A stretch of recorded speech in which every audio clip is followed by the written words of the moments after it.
Paano mo naisipan na mag-student visa papunta dito sa Canada? Like, magkano yung gastos mo sa IELTS? First option is to like fully pay. Mag-ano ka pa, anong tawag ito, apply ka, pwedeng ma-applyan doon sa Ontario. First job ko doon.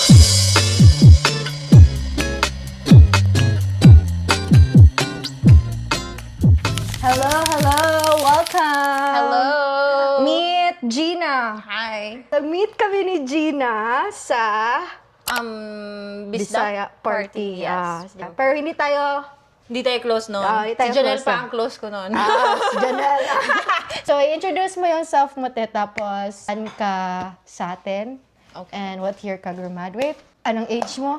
Hi, my name is Gina Bakatan. I'm from Davao. I graduated nursing in Davao, then came here as a student in Ontario originally, and then nag-move ako sa Saskatchewan after graduated sa Ontario. Anong And batch ka then nag-graduate?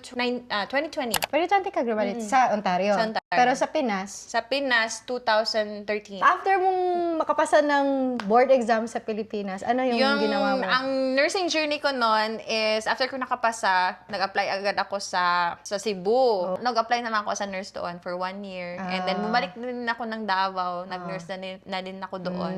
So, ano ka? Med-surg unit? Sa ano talaga, Day? Sa Maternity? maternity. Oh. May maternity ward sila doon, nursery, and then labor room. mga ganun. So, ano ka? So, DR nurse? yes. So, naalala mo kung anong sahod mo noon at that time? Hindi ko na maalala kasi kinalimutan ko na. Ang liit kasi. Parang hindi siya worth it na. Hindi siya worth it na i-remember. I think hindi ako talaga umabot ng mga 15K in 1 month. Ano? I think mga 7K in a paycheck. Mga ano, ganun. ganun. Kasi nung time din na yun, Day, plano ko din talaga sana mag-Saudi. Meron na yung talaga thought na mag-a-abroad. Pero yun nga yung mga balita-balita na about rape, mga gano'n doon. Natakot So, ka. ang nanay ko umatras. Anong tawag dito? 1 month ako nagtambay sa bahay. Nag-reflect muna ako talaga kung anong gusto kong gagawin. Tapos yun, nung nalaman ko na, may friends kasi ako doon sa private hospital sa Davao. Tapos naghahanap ng nurse. Tapos yun, natanggap ako. Ano yung ano mo doon? Unit? Doon Sa ako Davao. sa med-surg and ICU. So, sa second floor, Mixture siya? mix siya ng med-surg Tsaka at ICU. saka ICU. Oh, and how Sa- long have you been working? 2 years. Oh, sa 2 years. So, sa 2 years na yun, ano yung sahod mo sa 2 years? I think umabot ako ng mga 10K lang in paycheck. Oh, 1 paycheck. Sa 2 years na yun, 10K yung sahod mo? Per paycheck. Per paycheck. 10K lang. Oh, di ba? my Kasi God. private siya eh. Oh my God. Bale, mag-i-increase lang siya pag nagka-overtime. So doon patayan talaga ang overtime doon. Oo. Mag 12 hours ka ng mga 7 days, ganun. True. 1 day off lang. Oo, no? Parang walang life. Walang life. Tapos, yung bills mo, enough lang siya sa sahod mo. Tapos hingi pa rin ako sa pera. Actually, hindi sa Canada ang first country ko. Ay, ano ba? Anong tawag nito?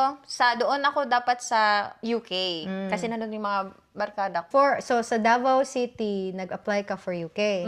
So, ano yung mga requirements, process Nag-apply ako sa UK, may interview doon eh. Yung, sa Davao City? Sa Davao City. Yung mga representatives from UK pumunta doon sa Davao para mag-interview sa mga nurses. Nakapasa ako ng first interview. Ang hiningi lang sa akin is IELTS and passport and everything.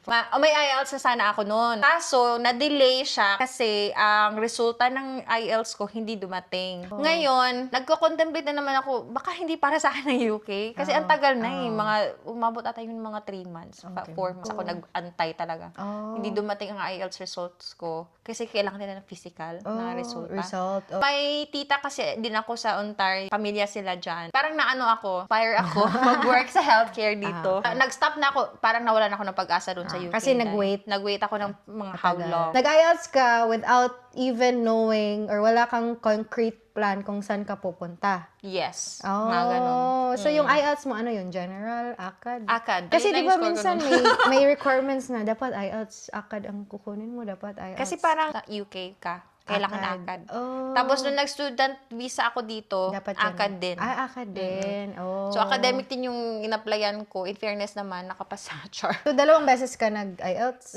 Kasi naabutan ako ng expiration. Pero kasi hindi ko nakuha talaga yung unang result ko ng IELTS. And then, nung nag-second IELTS ako, nag-review ako for a month and then nag-exam ako. Doon na ako nakapasa. Magkano yung nagastos mo sa IELTS? 18K ata yun. In pesos? In pesos. Pero Medyo mahal-mahal din siya. Oo, yung sahod mo, magkano lang sa Pilipinas? Diyos ko, 18K. As in, Sana ako- pero umutang pa ako doon na, umutang pa ako sa parents ko. No? Parents na lang, IELTS. Oo. No? Tapos review ka sa Nag-review ako sa review center Pero doon sa Davao Davao yun. din, One month ako nag-review. Tapos sinikreto ko pa sa mga barkada ko. Nag-exam ako ng hindi nila alam. para walang pressure. Para walang pressure, diba? Magkano yung, ginastos mo sa review? Mahal din dun, Day. Magkano ba yun? 9K ba yun? 10K? Oh my God. Mahal din ang review niya. Pero, I think In class siya na review? Ano talaga? Face-to-face? Face-to-face talaga. Oh, Maganda, in fairness. Ang IELTS ba ng UK at IELTS ng pa-Canada is iba? Ang Hindi. standards? Same Same lang. lang. Same. Pero yung scoring system, same Same lang. So, ano yung passing or requirements sa Ang UK? requirements sa Canada is 8. Sa UK, 6. 6, 7. Dito sa Canada, Paano mo naisipan na mag-student visa papunta dito sa Canada? Like, anong turning point? yung na-meet ko yung si Habi, may family connections naman. So, why not dito na lang? So, yun, ang pathway ko is student visa, which is very easy kung may pera ka. Magkano Yun. yung budget mo sa student? In fairness, nung time na yun, Day, hindi masyadong mahal. Kasi ngayon, mahal na eh. Anong year ka ba process? 2018 ako nag-process. Nakaalis ako ng Pilipinas 2019. Kaya pala, kasi before pandemic. Before pandemic pa, 'di ba? Ngayon mataas mahal na. Dapat kailangan may million ka Oo, talaga. Pero nung time na yun, Day, ang tuition ko is 600 In pesos? In pesos. Oh, so magkano So, sa kailangan siya, 17K pala. Palliative care, multidiscipline. Ang course ko nun. Ang option ko nun is, first option is to like fully pay ang ang tuition mo. And then mag-i-invest ka ng 10K. That's your allowance for a year. So yun ang pinili ko. Ang second option was to i-segregate monthly or per sem ka magbabayad. Tapos kailangan mong magkaroon ng show money. So, hindi ko pinili yan kasi masyadong mahal ang show money. Kailangan mo ng 1 million. Since 2018, 1 million yung show 1 money. million talaga ang show pesos. money. In pesos. Oh. No, yung first option ko, so, ang ginawa namin nun is fully pay ako ng tuition ko for 1 year. Which Kasi is 1 year lang naman, 17,000 Canadian dollars. pesos. May less yon na 1K. So, 16K lang nabayaran ko. No? And then, pag fully pay, then kailangan mong magkaroon ng 10,000 na allowance mo. Kailangan mong mag-apply for Canadian Bank. Tapos doon mo ilagay yung allowance mo. Yung 10,000 na yun, i-divide yan sa 12 months, yun na yun ang allowance mo for 1 year. So, parang in one blow, dapat may ganun ka secured na ang financial mo. Ang problema mo na lang kung darating ka ng Canada with that option is yung kung saan ka titira. Pero nung dumating ako dito, maraming mga Pinoy na nag-o-offer ng house renting. Okay. Nung pumunta ka dito, dapat mo pang isipin yung paano mo bayaran yung bill. Hindi siya kasali sa 10K. Hindi siya kasali sa 10K budget. mo. Yun ang isa din poproblemahin mo. Yung iisipin mo talaga yung bills mo, monthly bill. So, yung 10K para saan? Anything, kung anong gusto mong gawin sa 10K. Basta, monthly, may matatanggap ka na allowance. Pero, pera mo rin naman yun eh. Pwede mong gamitin kahit saan yan. Pagdating mo dito. Okay. Magsa-start mong marireceive yan pag mag-start na yung schooling. So, dumating ako ng April, nag-start ang school ko late weeks of June. So, divided by 12, kano yung mga less than 1,000? Mga 700 a month. So, at least may may extra money Kaya ka. nga, may extra money. Tapos, anong tawag ito, apply ka, pwedeng ma-applyan doon sa Ontario. So, ano yung first job mo sa Ontario? First job ko doon. Oh my God. Kasi, nung napunta ako doon sa Niagara Falls, doon kami, doon ako na-distansya. Destino pala. Distansya. Distansya. Sorry naman, guys. Hindi kami Tagalog kasi talaga yun. Anyways. Tapos yun nga, doon ako na-destino sa Niagara Falls, which is a very good place. May Filipino community doon na nagbibigay ng mga jobs para sa mga estudyante. Very helpful talaga, naalala ko pa doon. Si Ate Blossom at saka yung partner niya. Sila ang nag-offer sa amin ng job, which is housekeeping. Tapos, magkano yung rate sa housekeeping sa Ontario? Magkano ba yun? $13? $13 per an hour. Yun na yung pinakamaliit, diba? Tapos Pag magsimula, ganun talaga, diba? Kaya nga eh. Magsimula ka talaga sa Oh my God! Sorry! Meron tayong advertisement. Nag-housekeeping ako for 3 months ata. So, ano ba? Ano ka, estudyante sa umaga? Housekeeping sa gabi? Ganun Kasi yung mo? ang school namin doon is 3 times a week. So, may 2 days ka na pwede magtrabaho. Meron silang limitation, 20 hours. 20 hours. 20 hours pag part-time ka kasi nga may school ka. Nung time na yon, aside sa housekeeping ko, house-to-house cleaning kami. Under the table. Under the table, yan. Para extra money. An hour is $25. Kailangan mong malinis ang bahay within 2 hours. O, diba? Ang buong bahay. Tapos, 20 per hour, so 40. Pero yung mga kagamitan nun is sa'yo or sa sa owner? amin. Oh. Marami kami sa isang bahay, mga 10 kami naglilinis. So, within 2 hours talaga, nalilinis namin yung bahay. Minsan, ang bahay na nililinis namin, abandon. Paano yun na-form yung cleaning, yung cleaning group nyo? Kasi yung mga older students, sila yung sa amin, nag-o-offer sa amin, kailangan mo ba ng cleaning job? To, ganito, ganyan. Sila yung nag-o-offer sa amin. Yung mga Pinoy doon na mga matagal na. Sila yung nag-i-invite. Sila yung So, ano ba? In reality, yung $13 as a housekeeping, ikaw lang mag-isa nung dumating ka dito.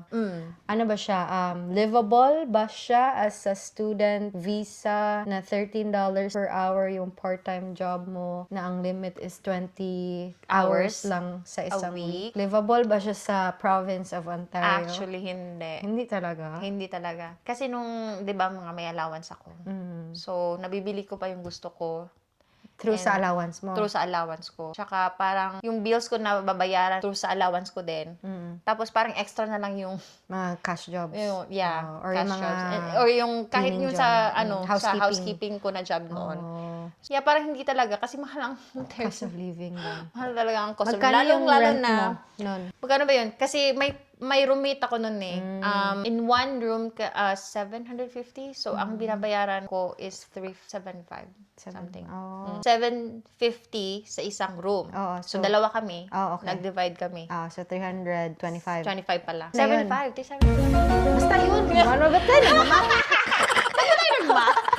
Pero meron na yung bed. Fully furnished na siya. Yes. Meron na siyang sofa. Wi-Fi, kitchen. Fully furnished na siya Covered talaga. na yung water din. Wi-Fi, electricity. Water, Wi-Fi, everything. Tapos may not maintenance. So not bad siya. Kaya Kung nga. 375 tas all in na. Yeah. Yes. Tapos marami kami dun actually. Puro kayo renters doon. Puro kami renters, puro kami mga estudyante. Nice. Enjoy nga eh, kasi parang barkada lang ng barkada isang na lang, bahay. oo. Saan school ka nagpalit? Wendell Campus, Niagara College. Niagara Falls, malapit. For 1 year, paano mo na pagdesisyon na lilipat ka dito sa Saskatchewan? Habi ko, yung sister niya nandito sa Saskatchewan. So, ang plano namin nun is pumunta kami dito after ng graduation ko. Pero nung graduate ka, NCLEX passer ka na nun. Hindi pa.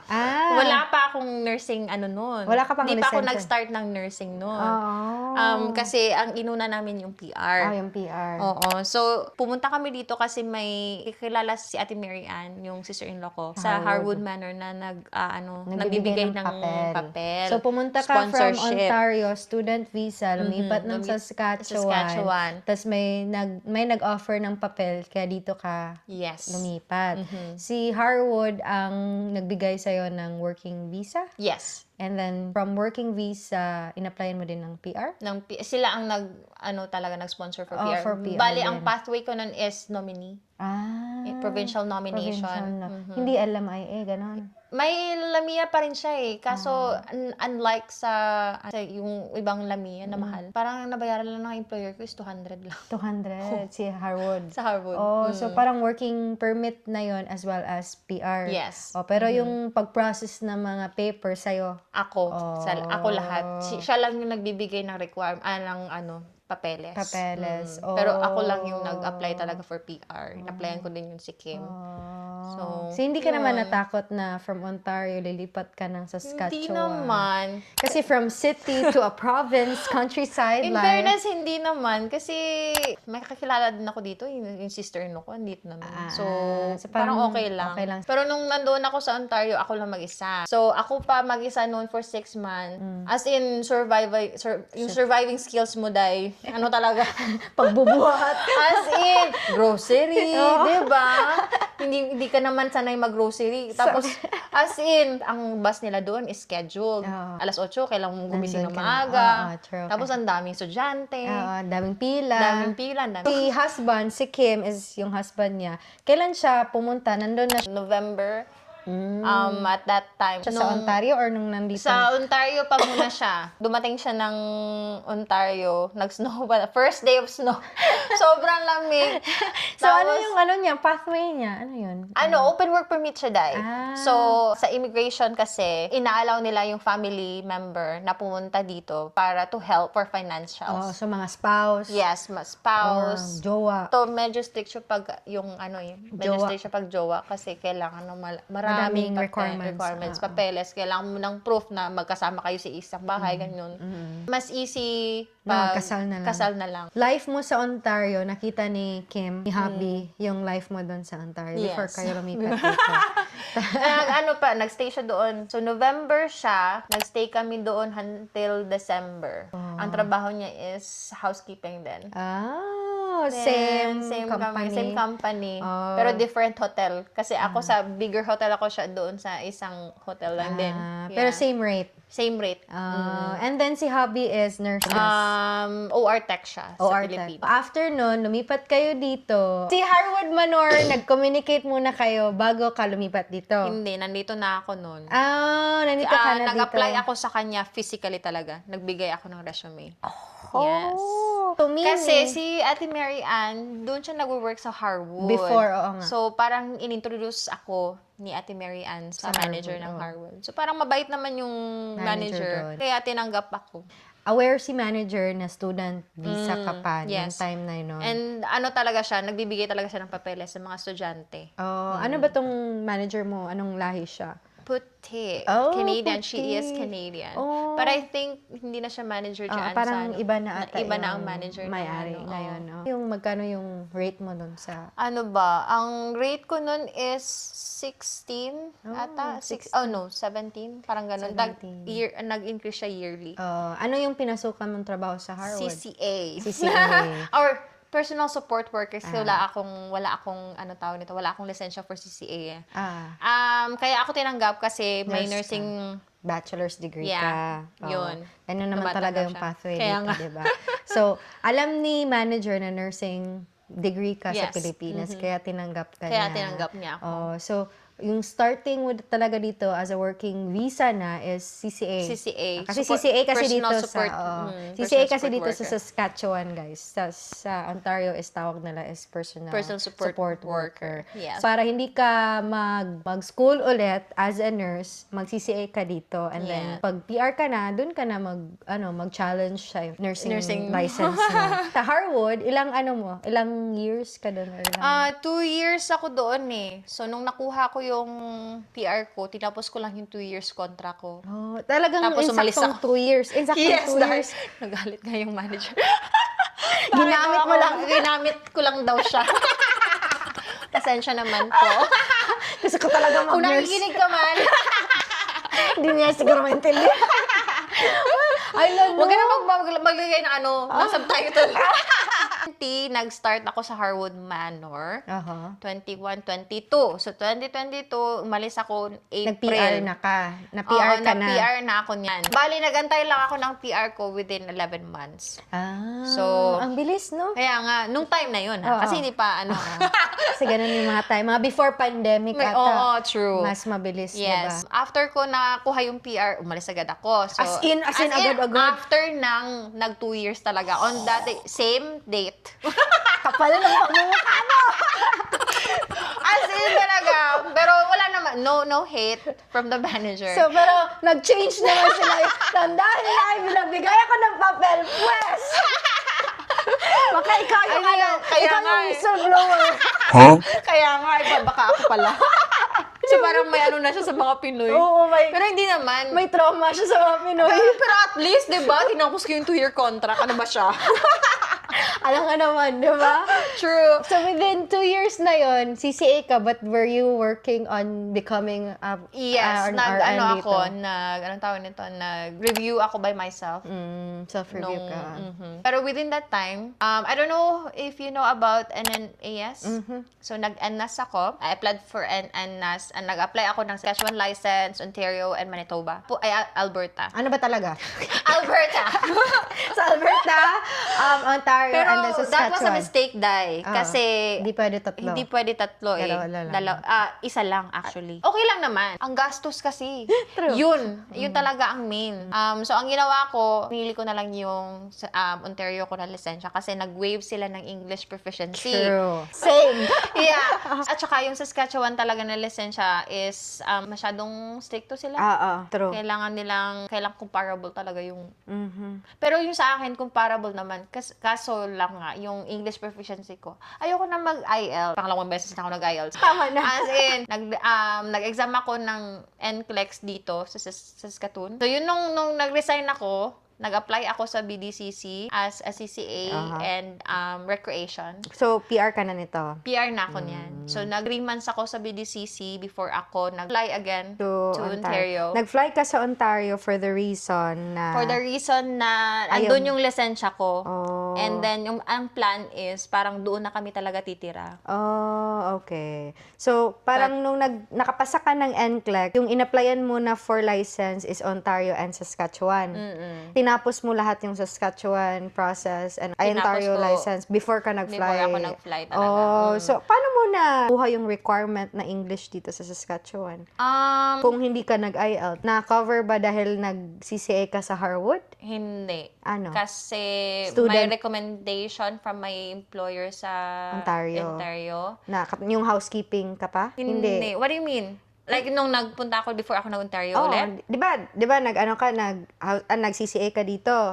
Tapos dito ka na nag-process ng nursing process mo. Di ba? Isa sa mga requirements is English. Paano Hindi mo ko siya? na tinapos yung sa Saskatchewan na lisensya na So, yung ginawa ko lang talaga is NCLEX dito. NCLEX dito and then nag-fly na ako doon sa... So hindi ka pa nag-start sa CRNS, No. sa CNO, hindi pa. NCLEX pa lang ang NCLEX pa lang dito. Oh. Pero nag-start ako ng CNO ko nung nakapasa ako sa... during nag-exam ako ng NCLEX. Before talaga ako nag-fly sa Ontario, inasikaso ko na yung lisensya ko as a nurse. Oh. So NCLEX yun.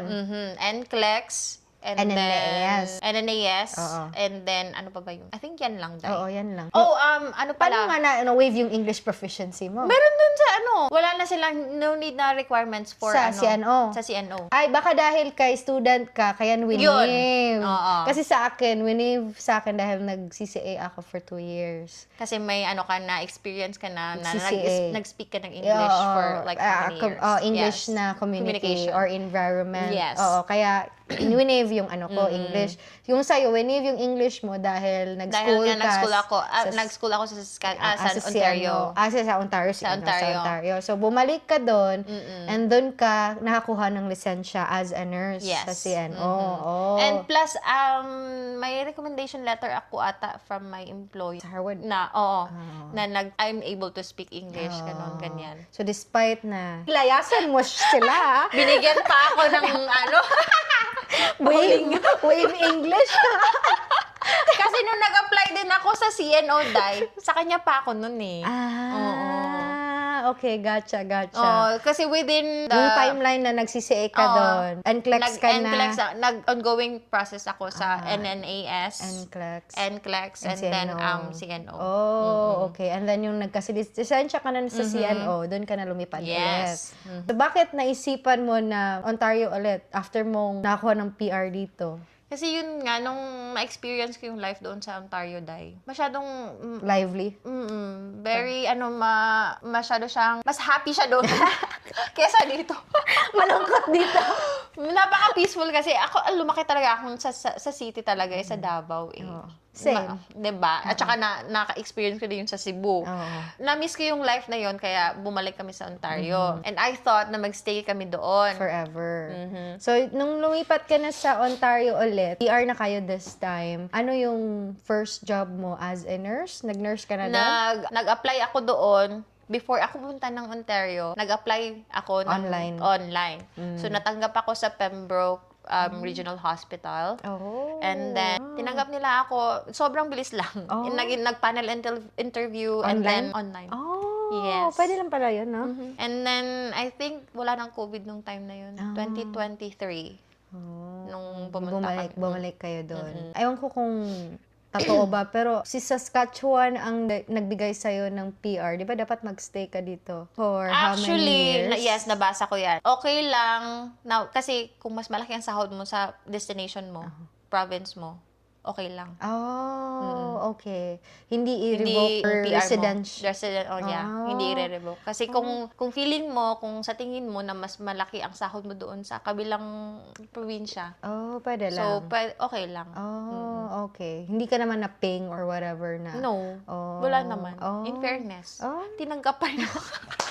Tinanggap ka pa rin. But, nung pumunta ka dun sa Ontario, first nursing, ano mo na to, first nursing Canadian experience mo na to. Experience ko. So, ano yung first pasok mo? Anong unit? Doon ako sa stroke rehab. Oh, diretso sa stroke rehab. Hindi ka gaya sa Pinas na med-surg muna bago Hindi, dahil. mag-specialty. Diretso Stroke specialty. as in, dahil. Stroke rehab talaga. Oo. So, hindi sila maarte sa Hindi mga... sila, in fairness, kasi nga may experience ako sa Pilipinas. Kung sa bagay Yun din. ang yung tinitingnan nila, yung experience mo sa Pilipinas. Kasi counted nila yung previous experiences natin, no?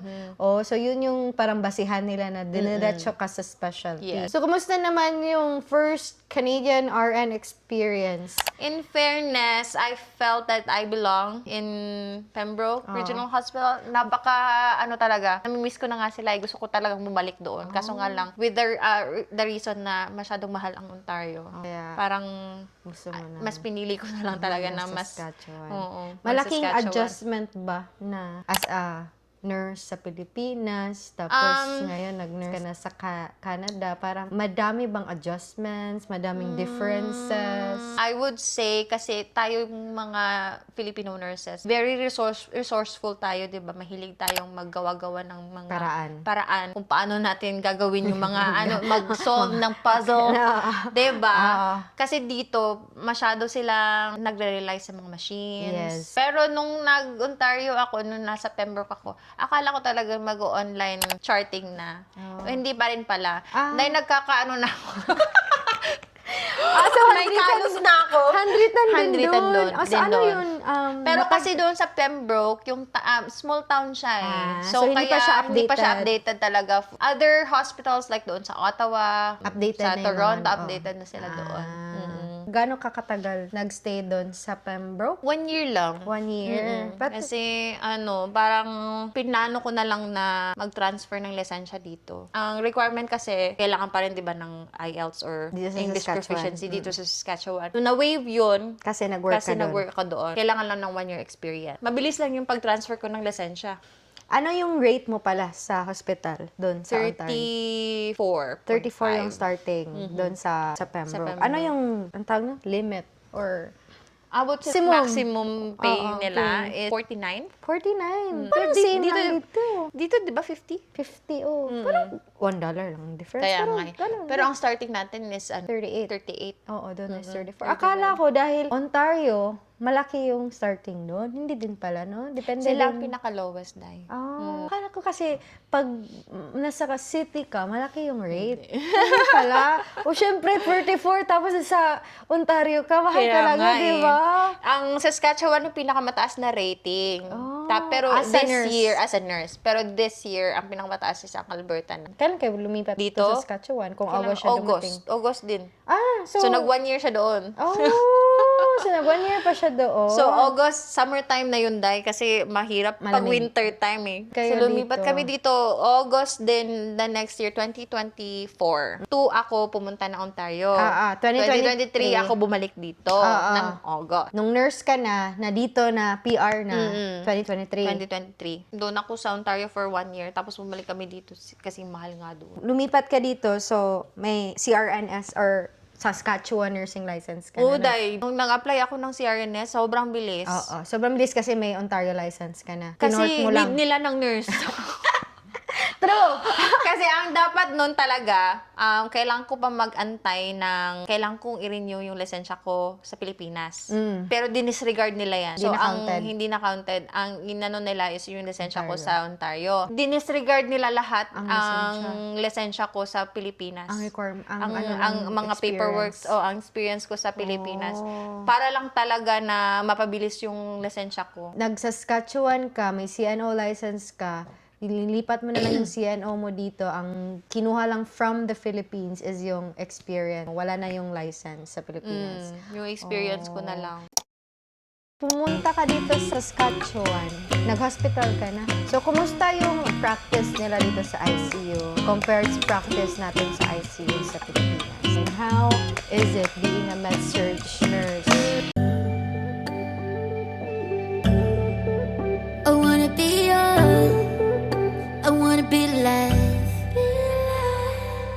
Everybody dance, don't stop. I just need a minute to find out what I'm feeling, cause I'm about to go nuts.